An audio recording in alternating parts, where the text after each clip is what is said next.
So, Steward is one of the greatest point guards of all time in the WNBA. And she's someone who obviously is a part owner in the Seattle Storm. So, hyping up another team is a bit of a conflict of interest, if we're being honest. Not like something crazy, but a little bit of a conflict of interest. We can be honest here. And it's not a. It would be. Obviously, she does talk about the WNBA, but I mean, surely she'd be talking about her Seattle Storm in a more positive light than most. But let's take a listen to what she said about Caitlin Clark and the Fever. So that takes us to Indiana, which I think everyone agrees right now has gone from, a team that made the playoffs last year, lost in the first round. They were building all these young pieces, of course, Caitlin Clark, to now an immediate contender with all the moves that they've made. And yeah, they're a contender. Like, I've never said that they're the favorites, and they're not. The Lynx are the favorite. The Lynx or the Liberty are the favorites. Like, they're still better on paper, and they have championship experience. Like, the Lynx or the Liberty are favorites. Fever could go and win it, but like, to say that the Lynx or the Liberty aren't favorites is crazy. And just for that, I probably lost 150 subscribers. So if you guys would subscribe, be greatly appreciated. Thank you guys so much for all the support. We're trying to hit 43,150 subscribers, and you got to make up for the amount of subscribers I'm going to lose for not suggesting that Caitlin Clark's winning MVP. The Fever are going 44-0, and the Fever are sweeping the playoffs. But anyway, let's take a listen again. I think Natasha Howard certainly stands out. I loved playing with Tosh. But you cannot say enough. I cannot say enough. And funnily enough, like, Natasha Howard was an all-star. I think she was an all-WNBA player and Defensive Player of the Year playing with Sue Bird as a point guard. So she had her most success playing beside Sue Bird. And no offense to Sue Bird, Caitlin Clark prime for prime might already be better than Sue Bird. Enough about Tosh. I really enjoyed playing with her. I think she really is she's just this glue player that doesn't get enough shine for what she does, because a lot of what she doesn't show up in the box score, but she just is like always in the right place at the right time. Mm-hmm. And ironically enough, she went to Dallas, basically became a completely different player, became a player who looked better in the box score than she actually was impact-wise. And if she goes back to Seattle, Natasha Howard, oh, you better believe that, like, she might be the third best player in the Fever next year. And a player like that, I think, complements what Indiana is building. They obviously, through trade, added Sophie Cunningham, a player that, I would say a 3-and-D type player who has, been to the finals, so has that playoff experience. She's also just tough. Yeah, that's the big thing with Sophie Cunningham is she is there to be basically the enforcer. She played a lot of the 5 at Phoenix. She literally played 1 through 5. She guarded 1 through 5 at Phoenix. There is maybe a not more versatile glue player in the WNBA than Sophie Cunningham. There are better players, there are more versatile players, but no more versatile glue players than 100K a year than Cunningham. She's almost a one of a kind in what she does.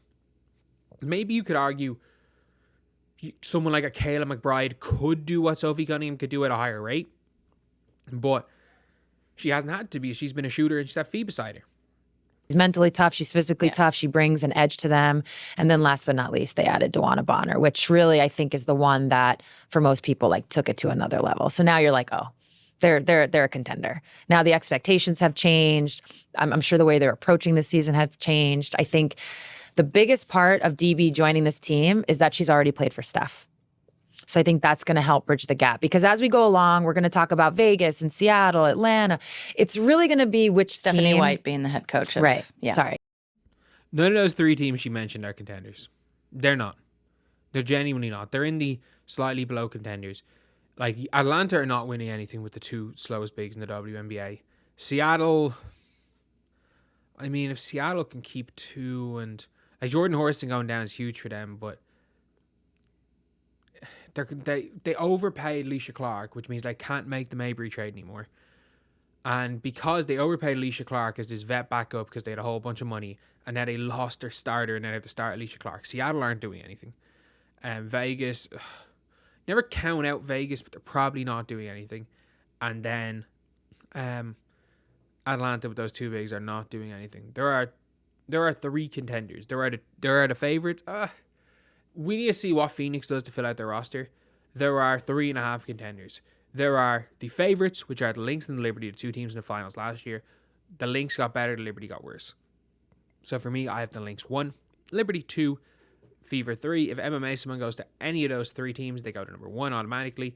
And I have Phoenix at 4. If MMA someone goes to Phoenix, I have them jumping to 3. And I have Indiana going to 4. But they're my 4 contenders.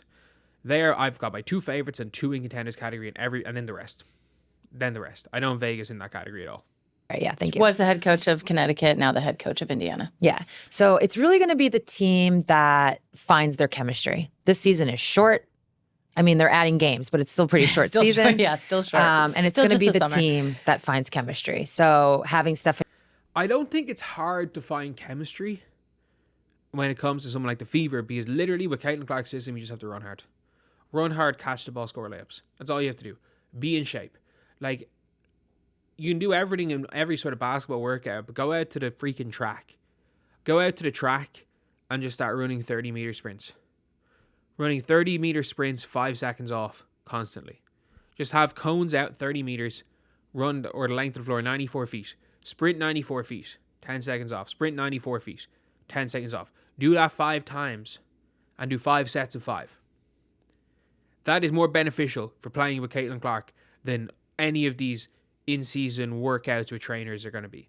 You need to run, you need to shoot, and you need to play defense. That's all you have to do to play with Caitlin Clark.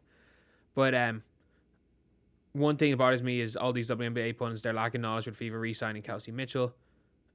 But like, the impact, no one talks about the impact re-signing Kelsey Mitchell's going to have. She was already there.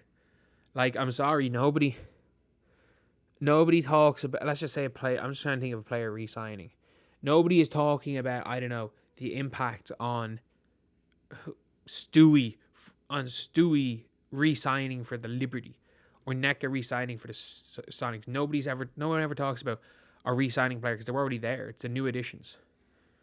Howard's a point guard's dream. She's quick. Even at this age, she's got good hands and runs the floor without getting tired. That's all she has to do. Literally, if Natasha Howard is just acts like a freaking sprinter with mediocre stamina, she's going to become a fan favorite in Indiana. Straight up. That is a fact. But anyway, yeah. Interesting to see Sue Bird calling Indiana one of the contenders. And basically, the way she described it about getting chemistry, that teams have chances. Every team has a chance. And it'll be interesting. I still think that the Lynx and the Liberty are the 2 best teams, but I have Indiana firmly in 3rd right now, depending on what Phoenix do with the rest of their team. And that's the video. Thank you guys for watching. Like, comment, and subscribe.